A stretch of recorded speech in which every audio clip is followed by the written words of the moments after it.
আমার নাম দীক্ষা রানী। বন্ধুরা কেমন আছো সবাই? আশা করি সকলেই ভালো আছো। আমি তোমাদের আপু আবারও চলে আসলাম নতুন একটি গল্প নিয়ে। গল্পটি শেষ পর্যন্ত শুনলে তোমাদের দাঁড়িয়ে যাবে। শুভরা দুই ভাই, তার ছোট ভাই রাহুল এখন হাতে ঘড়ি দিচ্ছে, আর সে পড়ে ক্লাস 8-এ। তার মায়ের নাম অর্চনা মিশ্র আর তার বাবার নাম দেবজিৎ মিশ্র। ব্যবসার কাজে তার বাবাকে কলকাতায় থাকতে হয়। সপ্তাহের শেষ 2 দিন বাড়ি আসে শুভদের বেশ বড় পুরন বাড়ি। এটা তার দাদু অর্থাৎ ঠাকুরদার বানানো। তার দাদু অনাদি মিশ্র গ্রামের নামকরা হোমিওপ্যাথি ডাক্তার ছিলেন। এখন বয়স হয়েছে 7-8 বয়সের ভারে লাঠি হাতে ওঠাচলা করতে কষ্ট বলে বেশিরভাগ সময় শুয়ে কাটান। তার দ্বিধাগত হয়েছে। অনাদি মিশ্রের বড় মেয়ে অর্থাৎ শুভর রীতা পিসি রাঁচিতে থাকতেন। এখন তিনি মৃত। তার স্বামী ওখানকার চিকিৎসক। রীতা পিসির মৃত্যুর আগে পিসে যোগাযোগ রাখতেন নিয়মিত, এখন বিশেষ প্রয়োজন ছাড়া যোগাযোগ রাখেন না বললেই চলে। শুভর বাবার আরেক ভাই অভিজিৎ মিশ্র নর্থ বেঙ্গলে বিয়ে করে থাকে। সে আবার পুজোর সময় ছাড়া আসে না, কাজেই শুভর বাড়িটা বেশ ফাঁকা ফাঁকা। এই বাড়িতে বিরাট প্রাচীর দিয়ে গাছগাছালি, আম জামের বাগান আছে, তবে সেসব এখন আগাছায় ভরে গেছে। একটা পুকুরও আছে, এখন ওটা পানাপুকুর।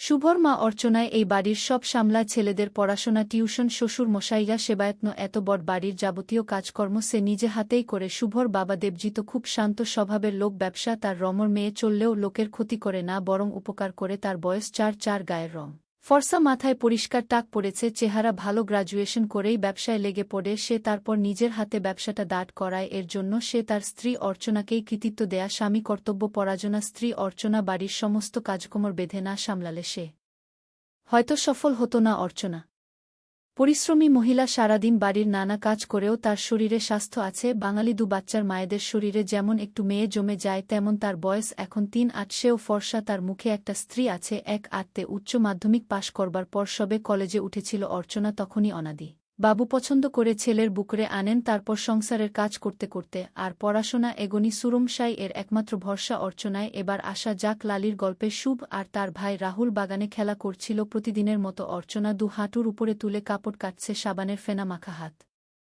দিয়ে। সে বাঁচা ঘরে কাপড় ধুইছে, তার হাতের পোলা আর দুখানা সোনার চুরির শব্দ কাপড় কাচানোর সঙ্গে তাল দিচ্ছে। দেবজিৎ ছুটির দিনে বাড়ি থাকলে বসে থাকে না, বাড়ির এটা ওটা কাজে লেগে পড়ে। তাদের বাড়ির গাছগাছালি এলাকাটি ভীষণ ছায়াশীতল। কয়েকটা আগাছা কেটে পরিষ্কার করছিল দেবজিৎ।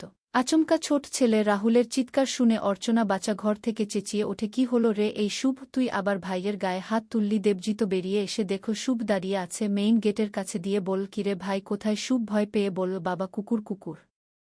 দেবজিৎ বেরিয়ে এসে দেখল একটা কুকুরকে ঘিরে রেখেছে গোটা 4-5 নেডি। দেবজিৎ ঢিল ছুটতেই সবটা পালালো, শুধু লাল রঙা মাদি কুকুরটা কুইক কুই করতে করতে এ বাড়ির পেছনের ঝোপের দিকে পালালো। সেই থেকে সেই কুকুরটি হয়ে গেল এই বাড়ির পোষ্য। দেবজিৎই নাম দিয়েছিল লালি। লালি এখন এ বাড়িতে অবাধ চলাফেরা করে। শুভ আর রাহুল কখনো ওর কান মুড়ে দেয়, কখনো আদর করে দেয়। সে কিচ্ছু বলে না। বাড়ির ভালোমন্দ খাবারে তার শরীরও হয়েছে বেশ, তবু তার ভয় কাটল না। এই বাড়ির উত্তর দিকে ভাঙ্গা প্রাচীরের দিকে কুচুরিপানায় দীর্ঘ জলা জমি, যা শেষ হয়েছে এনএইচের দিকে।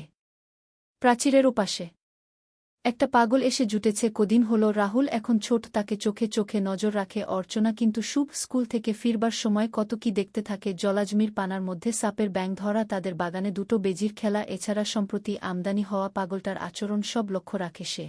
দুপুরবেলা ছুটির দিনে বাড়িটা খা খা করে, তখন সে কখনো তিনতলার খোলা ছাদে গিয়ে ঘুড়ি ওড়ায়, বাগানের পেছনে গিয়ে শান্ত পাগলটার শুয়ে শুয়ে আকাশের দিকে হাত নাড়তে থাকা দেখে। কখনো কখনো তার এসব ঘোরাফেরার সঙ্গী কেবল লালি। একদিন দুপুরে ভাত খাবার পর সে বুকশেলফ থেকে একটা ডিটেকটিভ গল্প পড়ছিল, যেখানে একটা কুকুরই গোয়েন্দার সঙ্গী হয়ে কত কি হেল্প করছে। সেও মনে মনে কল্পনা করে সেও ডিটেকটিভ হবে, আর লালি হবে তার অ্যাসিস্ট্যান্ট। দুপুরবেলা বাড়ির কাজকর্ম ছেড়ে অর্চনা একটু বিশ্রাম নেয়া। রাহুলের 3-3.5 বছর বয়স হলেও দুপুরে মায়ের কাছে ঘুমানো তার অভ্যাস এখনও সে খায়। অর্চনা মনে করে আর একটু বড় হলেই খাওয়া ছেড়ে যাবে ছেলের। শুভ জানে এই সময় বাড়ির বাইরে বেরলে মা বকা দেবে। চুপচাপ মায়ের শোবার ঘরে দেখে মা পাশ ফিরে শুয়ে আছে মুখ ডুবিয়ে, তার ভাই খেতে ব্যস্ত। শুভ নিচে নামে, শুভকে দেখেই লালিও পিছু নিয়ে বাড়ির পেছন দিকের ঝোপে একটা রঙিন পাখি আসে। পাখিটা এখনও বসে আছে। শুভর অনেক দিনের ইচ্ছা পাখিটা সে পুষবে। পাখির পিছু নিতে গিয়ে সে দেখল পাগলটা প্রাচীরের ভাঙ্গা জায়গায় বসে আছে। পাগলটার একটা নতুন সঙ্গী জুটেছে, কালো রঙের বিচ্ছিডি একটা কুকুর। লালিকে দেখেই কুকুরটা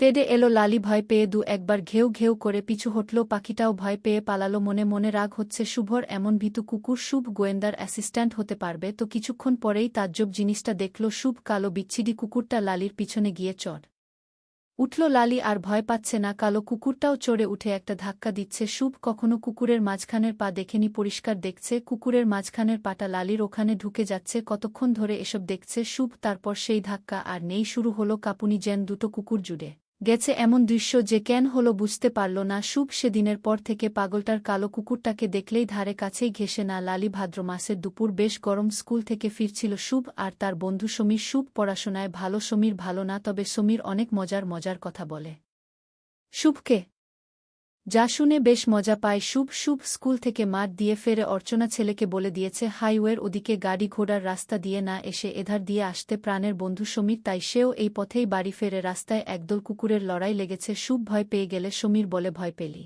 কেন, এইবার দেখবি কি হবে। শুভ মোটামুটি জানে এটা বাজে কাজ। সে বল, বাজে কথা বলছিস কেন সমীর? আরে বাজে কথা কেন রে, এসব না হলে কি তুই আমি জন্ম হতাম? কি বলিস ফিসফিসিয়ে গুরুদেবের মতো সমীর বলে, এই যেমন আমার বাবা আমার মাকে না সেবা না দিলে আমি কেমন হতাম, তুই জানিস না কিভাবে বাচ্চা হয়। মানে অনুসন্ধিৎসায় তাকিয়ে থাকে শুভ। শুভ জানে সমীর পড়ার বাইরে অনেক কিছু খবর রাখে। ওর বাবা আর্মিতে ছিল, দেশবিদেশের কত কি গল্প জানে। তবে কি সত্যি আমি আর ভাই জন্মেছি, বাবা মা একসাথে থাকে বলেই অবাক হয়ে ভাবে শুভ। অনুসন্ধি সে চাপতে না পেরে বলল, সমীর আমার বাবা মাও কি তাহলে? সমীর বিজ্ঞের মতো হাসে বল, দুবার কেন, সবসময় করে আনন্দ হয় আমাদের, বিয়ে হলে আমরাও করব। ততক্ষণে একটা কুকুর আর একটা কুকুরকে বাঘে নিয়ে ফেলেছে। অবিকল পাগলের কালো কুকুরটা লালির সঙ্গে যেটা করছিল সেইটাই দেখছে শুভ। সমীর বলল, ওই দেখ ওই দেখ।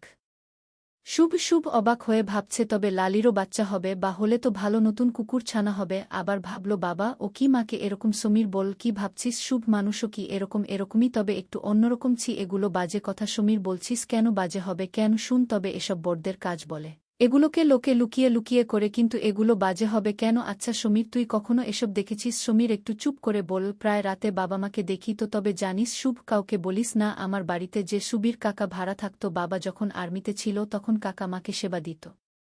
বাবা দূরে থাকলে মা কি করবে, তাই লুকিয়ে লুকিয়ে ওই কাকাই তো মাকে আনন্দ দিত। তবে শুনে রাখ, এসব কাউকে বলবি না, এসব গোপন ব্যাপার। তুই যদি আরও জানতে চাস তোকে বই এনে দিব, কিন্তু কাউকে বলবি না। বেশ কয়েকদিন কেটে গেছে, এর মাঝে শুভ যেন অনেক বড় হয়ে গেছে। সে এক রহস্যময় যত্ন প্রবেশ করেছে লুকিয়ে লুকিয়ে।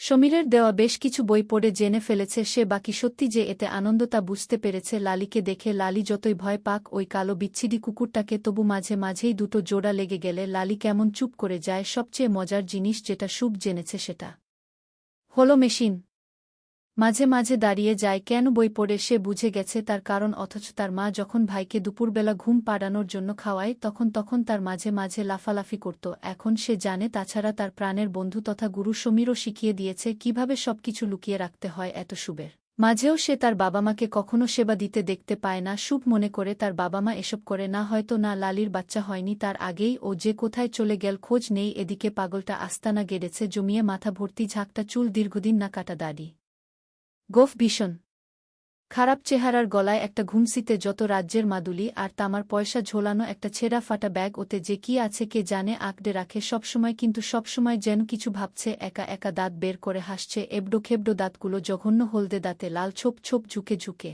হাটে। দিনের বেলা মাঝে মাঝে হাইওয়ের দিকে যায়, রাস্তায় লোকের ফেলে যাওয়া পোড়া বিড়ি তুলে খায়, কিন্তু বেশি দূর যায় না। এই পাগলটাকে শুভ পর্যবেক্ষণ করে সমীরের কাছে জেনেছিল গোয়েন্দারা অনেক সময় পাগল সেজে থাকে, কিন্তু এর ধারে কাছে যায় না শুভ। ভীষণ নোংরা বলে, তবে পাগলটা বেশি দূর যায় না, আবার ফিরে আসে। বেশিরভাগ সময় বাড়ির পেছনের চাতালে কাটায়, মাকেই বাজার যেতে হয়, কিন্তু বাবা বাড়ি থাকলে বাবা যায়। রবিবার সকালে বাবা বলল, শুভ আজ মাটন খাবি? শুভ বলল, খাবো খাবো। অর্চনা রান্নাঘরে চা করতে করতে বলল, বাপ ছেলেতে খালি খাওয়ার চিন্তা না, অর্চনা একটাই তো ছুটি পাই। শুভর বাবা মায়ের কাছে গিয়ে বলল, আর আমার তো কোনো ছুটি নেই শুভ, তবে আজ আর মাটন হচ্ছে না, তোর মা নাকচ করে দিয়েছে। শুভ মনমরা হয়ে যায়। অর্চনার শ্বশুর মশাইকে চা দিয়ে দেবজিতকে দেয়। সকালের কাজ সেরে সোজা বাচ্চা ঘরে যায়, স্নান করে বেরিয়ে আসে একটা সাধারণ সুতির নাইটি পরে বেরিয়ে এসেই বল, কি হলো তুমি এখনো বাজার যাওনি? মাটন নাকি আনবে বললে যে? শুভ জানে তার মা এরকমই, সংসারের সব কাজ সামলেও তাদের আবদার মেটায়। ছোট্ট ছেলে রাহুল নিচে খেলে বেড়াচ্ছে মাটন খাওয়ার টোপে, মা শুভকে অঙ্ক করতে বসিয়েছে। শুভ না পারলে রান্নাঘর থেকে সাহায্য করছে। এদিকে অর্চনার শ্বশুরাই আবার চিপতে পারেন না, তার জন্য তোর স্টু করে দিতে হবে। সবকিছু সামলেই অর্চনা 40 ছুঁই 8 বছরের গৃহস্ত্রী। শুভ বলল, মা অঙ্কগুলো কমপ্লিট রেধে রেখে ঘাম মুছতে মুছতে বেরিয়ে এলো। মা খাতাটায় চোখ বুলিয়ে বলল, বই গুছিয়ে নিচে দাদুর ঘরে ভাই আছে, ডেকে নিয়ে আয়।